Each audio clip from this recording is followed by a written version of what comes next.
So about a month ago, Sega decided to announce the next Sonic game at the 2024 Game Awards, Sonic Racing Cross Worlds. A sequel to Team Sonic Racing that from the looks of it might have some sort of gimmick relating to the multiverse. Can't know for sure though, it's only a 26-second teaser trailer with no gameplay, so I guess we'll have to wait for more information to confirm that. Although it wasn't what I was expecting or wanted from the next Sonic game, I was hoping they'd announce that rumored Sonic Heroes remake, and I am worried about how the game will perform since it comes out the same year as Mario Kart 9, but I'm down for Cross Worlds. I like Team Sonic Racing, so unless they really mess things up, another game in the series seems like a slam dunk. But to my surprise, the reaction to this announcement has been a lot more mixed than I expected, with a lot of people getting angry that Sega would even make a sequel to Team Sonic Racing. And that's because of another Sonic Racing series that fans have wanted to make a comeback for years, Sonic Riders.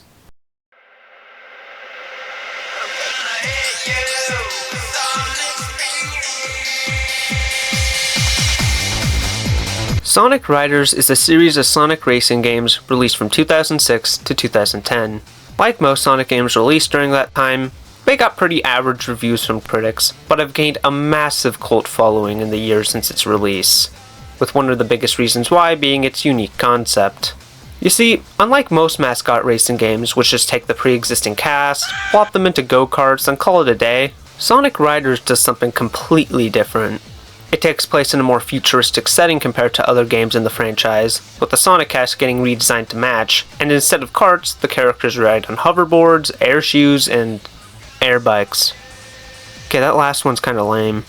Not only that, but Riders also introduced a group of brand new characters to the franchise, the Babylon Rogues, consisting of Jet the Hawk, Wave the Swallow, and Storm the Albatross. Riders' more unique take on the mascot racing game is why some people are so upset about Cross Worlds, which looks to just be a standard kart racer. But does Sonic Riders really deserve a revival? In case you aren't super active in the Sonic community, there's been a pretty big shift going on for the past few years. The late 90s and 2000s, a period that was once labeled as the series' decline, have become a lot more fondly remembered, I'm assuming due to a lot of the kids that played those games getting old enough to voice their opinions online. Games that were once seen as Sonic's downfall are now praised, with appreciation towards all the different directions Sega tried to take the franchise in. It's definitely a better mindset than when these games were brand new, you know, back when people would slam any Sonic game that even tried to be different from the Genesis games. But it's definitely led to praise being given to games that are just objectively trash. We live in a timeline where people think Sonic 06 is unironically a good game. How did we get here? This current attitude in the fanbase made me roll my eyes at all these comments against Cross Worlds. These people are whiny, nostalgia-blind babies. Sonic Riders isn't even that good. I then realized that I hadn't played any of the Riders games, and that I should probably put my money where my mouth is. So today, I'm finally going to play every Sonic Riders game in order to finally see for myself if the series lives up to the hype, and if it really does deserve that revival I've seen fans wanting for years.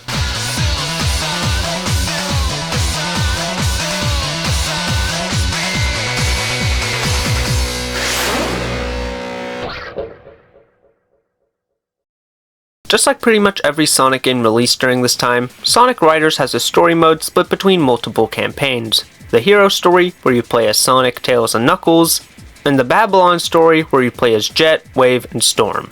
Starting with the Hero story, it begins with Team Sonic searching for a Chaos Emerald. Why? I don't know. Tails needed another power source for his plane, I guess. Watch out! You're gonna crash! Ah! They eventually reach the Emerald, only to find that it's being stolen by the Babylon Rogues. Knuckles is able to knock one of the members off their board, which Sonic uses to try and catch up with their leader Jet, but is unsuccessful. The next day, the three are traveling the city when Dr. Eggman appears on a Jumbotron announcing that he's I'm not even going to finish that joke, it was so bad. The next day, the three are traveling the city when Dr. Eggman appears on a Jumbotron to announce the EX World Grand Prix, the EX standing for Extreme Gear, which is what the game calls the hoverboards, air shoes, and bikes you ride. He says that the entry fee is 1 Chaos Emerald, with the winners of the Grand Prix getting all 7, and also shows off who's already entered, those being the rogues. Having no other choice, Team Sonic decides to enter the race. Where they got a Chaos Emerald from when the entire reason they chased after Jet in the first place was because he had the one they were looking for? I have no idea. The one we see Sonic with later in the game is yellow, so maybe they just used the fake emerald Tails made back in SA2. And with that, it's time to begin our first race. Just like any other racing game, Sonic Riders starts the countdown at the starting line, but unlike its competitors, the game gives you the ability to move around the starting area. If you run past the starting line at the right time, you'll be able to get a lead on the other players, as well as a quick boost. Another thing Riders does differently compared to other racing games is having both the steering and acceleration for your character mapped to the analog stick.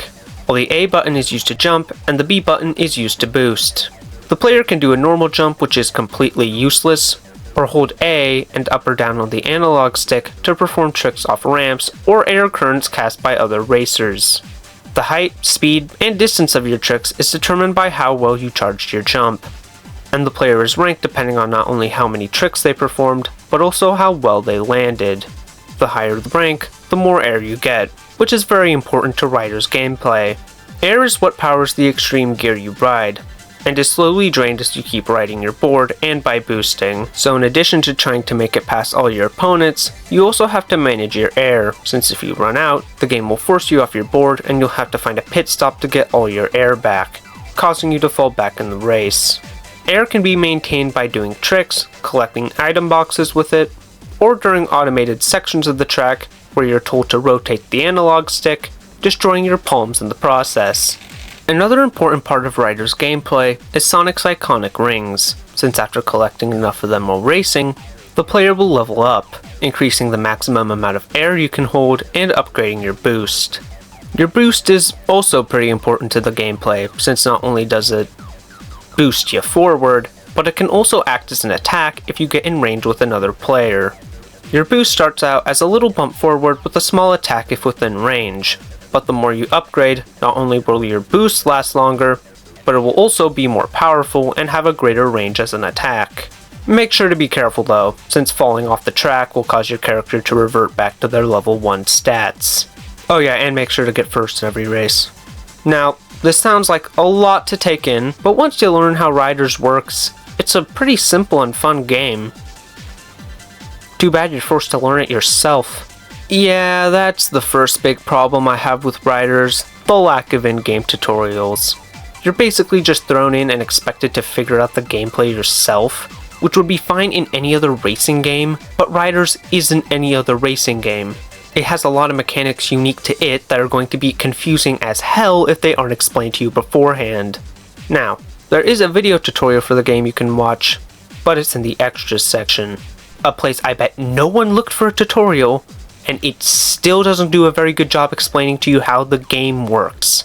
I had to look up tutorials and game walkthroughs on YouTube just to know what the hell I was supposed to be doing. After passing the qualifying race, Sonic and crew go to the location of the next race, where Sonic learns that Amy also signed up and qualified for the Grand Prix. Strangely, this is the only time we see Amy in her rider's design in both the first game and Zero Gravity. For whatever reason, she switches back to her normal look after this cutscene. We're also given more information about the rogues by Tails. After taking a look at a symbol on one of their boards, he's able to deduce that Jet and his crew are descendants of the Babylonians, a gang of thieves and extreme gear specialists who lived on a floating island called Babylon Garden. As a punishment for their crimes, the gods decided to send Babylon Garden deep inside of the earth, with the Babylonian race scattering across the planet after the fact, never truly finding another home. After Tails' info dump, Wave comes over to check out the extreme gear Tails made for his team to compete in the Grand Prix, and immediately insults it. See ya, shorty. Oh, that girl! Who does she think she is? Yeah, how can she just walk in and diss Tails? I know, and tinkering's all he's really good at, too. It's after this cutscene that we unlock some more races to play, these ones having you play as Tails and Knuckles, and we finally get to see how the game plays differently between each character, that being that it adopts the class system used in Sonic Heroes. Sonic Heroes had 3 classes: speed-type characters, which went very fast at the cost of being harder to control, flight-type characters, which could fly and launch other characters as projectiles, but were pretty much useless alone or on the ground, and power-type characters, which were able to do the most damage to enemies, but were pretty slow to control. Riders uses this system not only for character stats, which I personally didn't see a whole lot of differences between, but also for what shortcuts that the characters are able to access. Speed types are able to grind on rails, flight types can ascend into the air and go through these Sonic Adventure-esque hoops, and power types can destroy certain objects that the other 2 classes can't, some of which lead to shortcuts. It's a really clever system that incentivizes you to play as different characters while not making any feel inferior to one another, which is a balance that a lot of racing games either can't pull off successfully or don't even try at all. After completing those events as Tails and Knuckles, the EX Grand Prix has its final race. Jet and Sonic place their Chaos Emeralds into this shrine at the top of the stadium, and then we're off.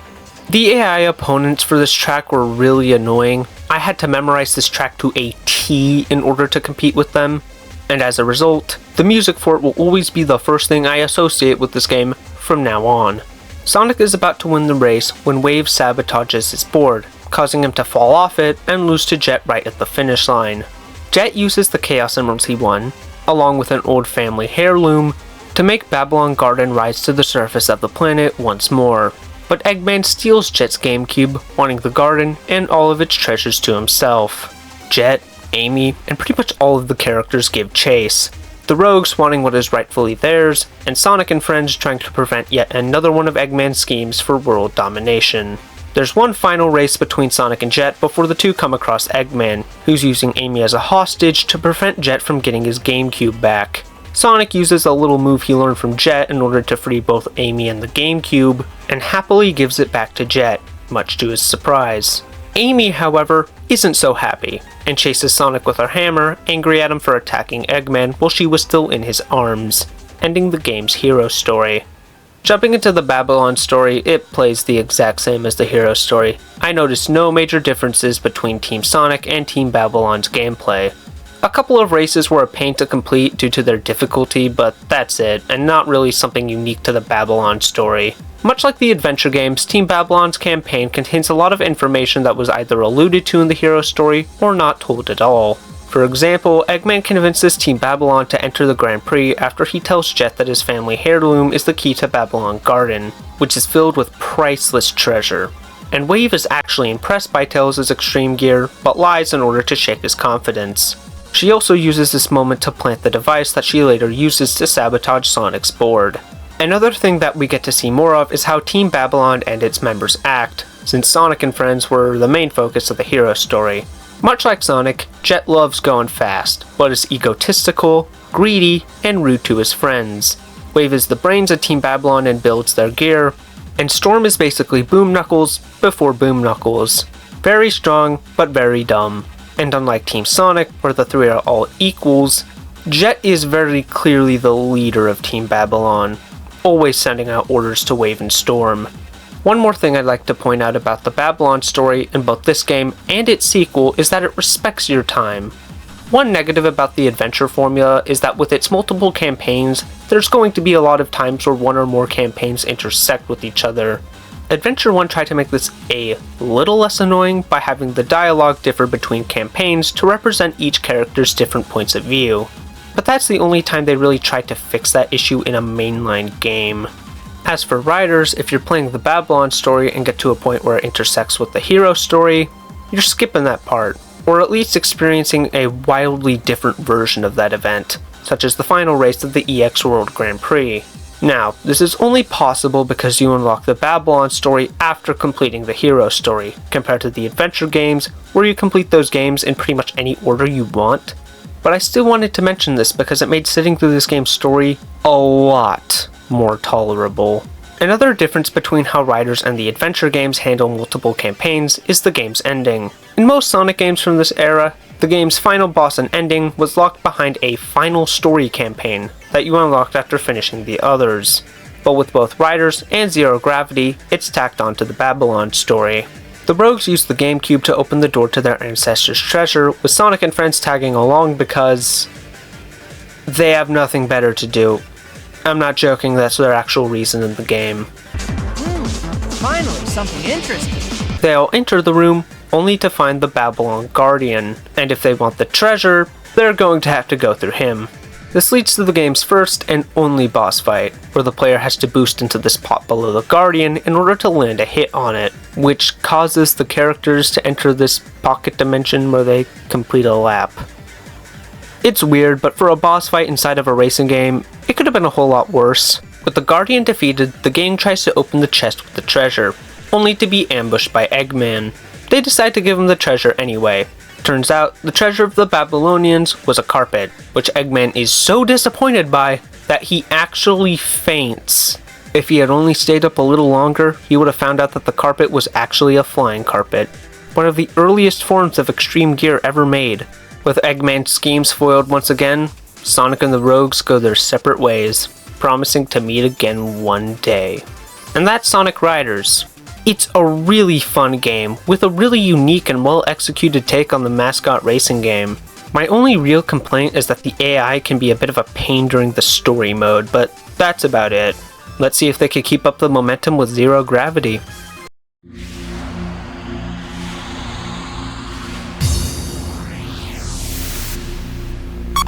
The plot of Zero Gravity revolves around the arcs of the cosmos, these ring-shaped relics that have the power to control gravity. Jet and his crew are successful in locating one of the arcs, wanting to obtain them all in order to power Babylon Garden's warp engine, while the others get into the possession of Sonic, Amy, Dr. Eggman, and a Mediotech robot named SCRHD.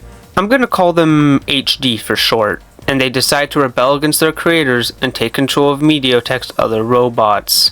HD's robots try to take Sonic and Amy's arcs, with the gang barely escaping.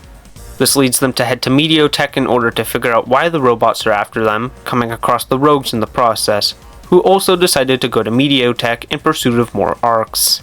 The two groups head to the office of Mediotech's CEO, who just so happens to be Dr. Eggman. The Doctor informs Sonic and the Rogues about HD going rogue and attempting to get all of the arcs, which prompts the two groups to split up and get all of the arcs before the robots do.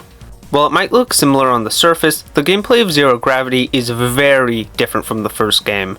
There's still class-specific shortcuts, although the player has to perform a gear change in order to access them, which works similarly to leveling up in the first Riders, and is a change that I'm not a very big fan of. The trick system is also here, but it's been heavily simplified, only requiring the player to press A and a direction on the analog stick to be performed, with the rest being automated and your rank determined by how close to the edge of the ramp you were before your jump. But besides those two things that are still pretty different from how they were in Riders 1, Zero Gravity plays almost nothing like its predecessor. The air system has been completely thrown out along with the boost and drift. In their place is gravity points, which are collected the same way air was. Gravity points can be used to perform two moves. Gravity Control, which will temporarily remove the stage's gravity and acts as this game's replacement for the drift, and Gravity Dive, which launches your character into the air for a boost. It also lifts certain terrain as well, which you can use to keep your boost going. These moves drain your GP meter way faster than boosting or drifting drained your air in the first game, so you're going to have to be a little more careful about when you activate them. This does lead to a lot of the gameplay boiling down to just holding the analog stick forward during races, compared to Riders 1, where you were boosting and drifting all the time, but it's not a bad change, just different. Speaking of different, the AI opponents that you face off against are a lot more balanced now, at least in story mode. They were tolerable in Riders 1 for the most part, but there were also plenty of races where the AI would just leave you in the dust, which led to me retrying events a lot. The AI in Zero Gravity is definitely on the easier side, but if you mess up enough times, you will fall back a lot and have a genuinely hard time catching up. Okay, so I've already talked about the story and the gameplay, and I went over the differences in campaigns when I talked about the first game. I think we're already ready to move on to the end. So, the gang is able to neutralize HD, and the Rogues are able to get almost every arc of the cosmos, the only two exceptions being Sonic's, and the one Eggman uses to power Mediotech's robots. However, Eggman decides to do what he does best, and steals all their arcs in order to not only gain control of his robots back, but to control all of the world's machines, which is why he started Mediotech in the first place. I know this because the game tells me point blank. That was probably his reason for forming Mediotech in the first place. Thanks, my tiny smooth brain couldn't tell. Team Sonic reunites with the Rogues, ready to storm into Mediotech's headquarters, but since Jet is Jet, he tries to make this a competition, saying that the first person to get to Eggman gets all of the arcs. Not much to say about the race, just more of the same, but the two are successfully able to get all of the arcs from Eggman, stopping his plans for good. Having no interest in the arcs, Sonic gives all of his to Jet and walks off, ending Sonic Riders Zero Gravity. Except actually not, because HD comes back from the dead, steals all of the arcs Wave placed in her Xbox, and activates them in Babylon Garden, which creates a massive black hole and transforms them into Abyss. Abyss? I don't know how to pronounce it. Not wanting all existence to end, Sonic and the Rogues head straight towards Babylon Garden, and it's now time for the final boss. Abyss launches some basic attacks you need to avoid before activating Gravity Dive, where you need to boost into the bot as fast as possible in order to land a hit. I'm not a very big fan of the fact that you have to finish this fight while on a time limit, since it can be pretty easy to miss Abyss, but that's my only problem with the boss. Following Abyss's defeat, why do I have this name in the script so many times if I don't know how to pronounce their name? Babylon Garden rises into space, and Tails drops some of the craziest Sonic lore I've ever heard, and that's saying something. After all these events, he's able to deduce that Babylon Garden was actually a spaceship the entire time, the arcs were their power source, and that the Babylonians are actually descendants of aliens. So does that mean that birds are canonically aliens in this universe? Sonic and Jet race each other one more time, not for some petty competition, but for the love of the game, and that's Sonic Riders Zero Gravity. It's a pretty fun game, although I think I still prefer the first for the air system and more in-depth trick system. But Zero Gravity is a worthy successor to the first Sonic Riders, and I could see someone enjoying it more than the first game. And those are the Sonic Riders games. They got some really fun and unique gameplay, and I think a third game in this series could be pretty good. Too bad we never got one.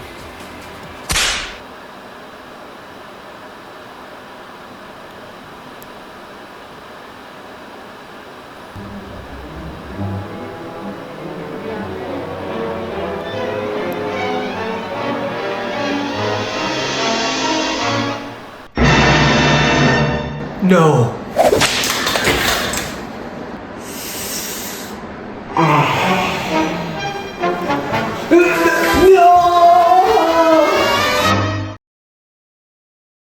Sonic Free Riders!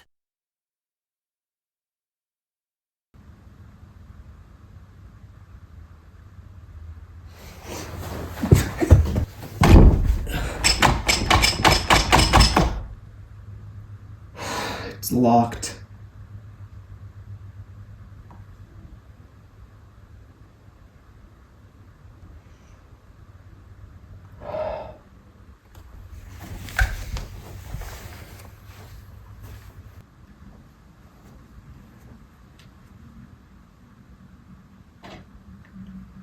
Sonic Free Riders is the third and final game in the Sonic Riders series, released exclusively for the Xbox 360 in 2010.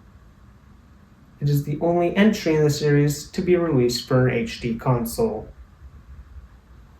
However, instead of using the 360's standard controller, the main gimmick of Free Riders is that it uses this fucking thing.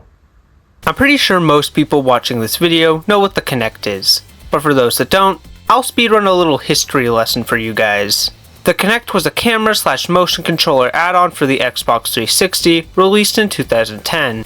Its main gimmick is that the camera would track the player's movements, basically acting as a game controller for those that didn't like using their hands. While it received positive reviews upon its release, the Kinect is not very fondly remembered by most people nowadays, being seen as a cheap gimmick made to compete with Nintendo's Wii, using a camera that doesn't respond to you half the time, and games that are okay at best, and Sonic Free Riders at worst. Yeah, I ain't gonna sugarcoat it, people do not like this game. While Riders 1 and Zero Gravity received okay reviews at the time of their release, Free Riders was absolutely panned by critics, and Sonic fans don't like it very much either, blaming its scathing reception for killing the Riders series. Sonic Free Riders is the only game I can say with 100% confidence nobody likes, myself included. I bought both Free Riders and the Kinect, which was bundled with another game, in almost mint condition. And do you want to know how much it ended up costing me? $28. Because nobody cares about the Kinect or Sonic Free Riders anymore. That's enough talking about how other people hate this game. Now let's talk about why I hate this game. First of all, the cutscenes, and by extension, the story, are infinitely worse than the first two games. Riders 1 and 2 had fully animated cutscenes with stories that were genuinely on par with the mainline games at the time. Free Riders cutscenes, on the other hand, have a bunch of JPEGs standing around with a story that is just a worse version of the first games. Eggman is hosting another Grand Prix, this time under the fake identity of King Doc, which everyone is able to see through right away. But they still decide to join anyway for a chance to get the prize money promised to the winners. Because Eggman has always kept his promises and never lied to them before. It's cool to see characters that either weren't in the first two games or exclusive to arcade mode, like Vector, Cream, Shadow, and Rouge, but that's all Free Riders' story has going for it. Eggman ends up betraying them, who would have guessed, then Metal Sonic shows up out of nowhere and betrays Eggman, Sonic beats both of them in a race, and then the game ends. But the story isn't the reason people hate Free Riders. It's the gameplay. Sonic Riders just doesn't work on the Kinect, plain and simple. Hell, Sonic Dash probably wouldn't work on it either. The Sonic Riders formula just has so much going on that it's almost impossible to map all these moves to a specific body movement that the Kinect can recognize. Which isn't a very good thing for a racing game, since you're going to need good controls or else you're going to keep spinning out and losing races. However, not only do the controls make finishing races a chore, but it also makes the game's missions almost impossible. Now, what do you mean missions? I hear you say.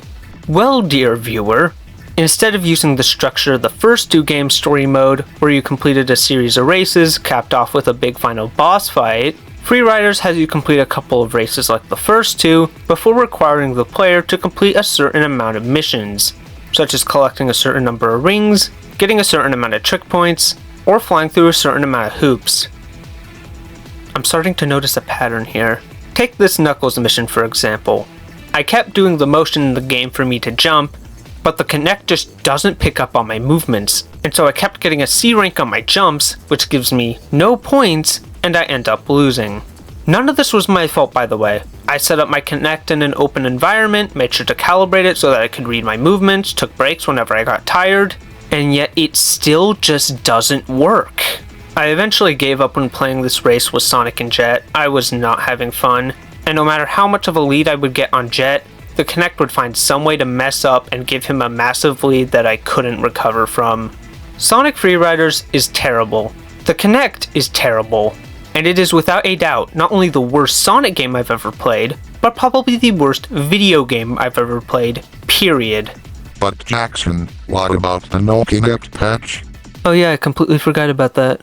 Okay, so about 2 years ago, someone was able to make a patch for Sonic Free Riders that removed all the motion control junk and replaced it with normal controls.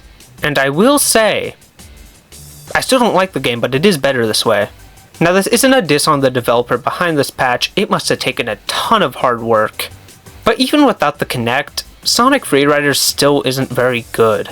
The patch makes it go from a frustrating piece of garbage to a more boring version of the first game. But hey, it's still an improvement. Congratulations, Sonic Free Riders. You've officially gone from rotting in the F tier with Sonic Blast to just existing in the D tier with the Game Gear spin-offs and Shadow the Hedgehog. I'm so proud of you. Okay, one more try.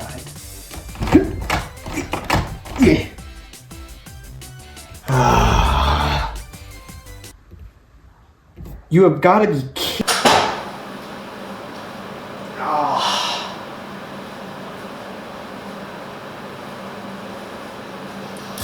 I think that Kinect made me pull a muscle.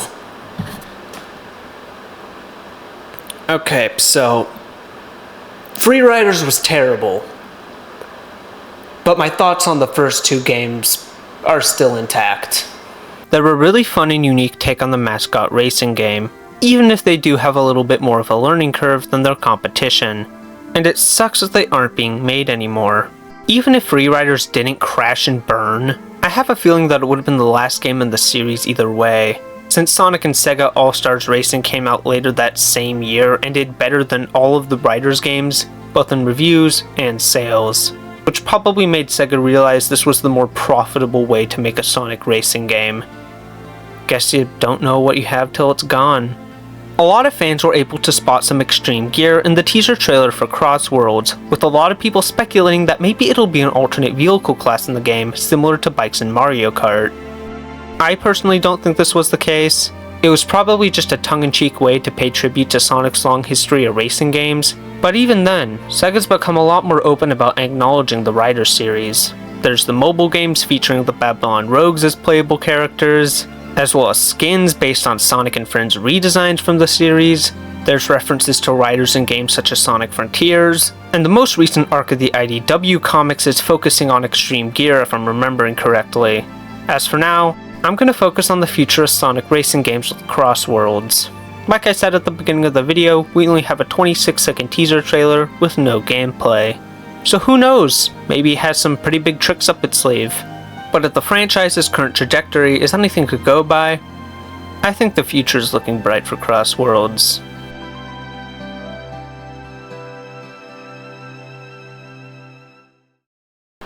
Yeah, who am I kidding? Comes out the same year as Mario Kart 9, of course it's gonna bomb.